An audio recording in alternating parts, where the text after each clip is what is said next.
ഞാനിവിടെ പറയാൻ പോകുന്നത് അണ്ണാരക്കണ്ണനും പൂവാലിക്കിളിയുടെ കഥയാണ്. പണ്ട് പണ്ട് കാട്ടിലുള്ള പുഴയുടെ തീരത്ത് ഒരു തേൻവരിക്ക പ്ലാവ് ഉണ്ടായിരുന്നു. ആ പ്ലാവിലാണ് കൂട്ടുകാരായ അണ്ണാരക്കണ്ണനും പൂവാലിക്കിളിയും താമസിക്കുന്നത്. ഒരൊറ്റ കൂട്ടുകാരായിരുന്നു. അങ്ങനെയിരിക്കെ ഒരു ദിവസം തേൻവരി പ്ലാവിൽ ഒരു ചക്കയുണ്ടായി. ആ ചക്ക പഴുത്തു വന്നപ്പോൾ അണ്ണാരക്കണ്ണൻ പറഞ്ഞു, ഞാനാണ് ഈ ചക്ക ആദ്യം കണ്ടത്, അതുകൊണ്ട് ഈ ചക്കയുടെ അവകാശി ഞാനാണ്. ഇത് കേട്ട പൂവാലിക്കിളി പറഞ്ഞു, ഞാനാണ് ഈ പ്ലാവിൽ ആദ്യം താമസിക്കാൻ വന്നത്, അതുകൊണ്ട് ഈ ചക്കയുടെ അവകാശി ഞാനാണ്. അങ്ങനെ അവർ തമ്മിൽ വഴക്കായി.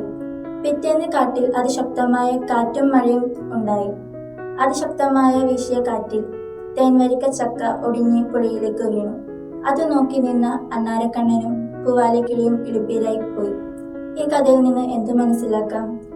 അത്യാഗ്രഹം ആപത്താണ്.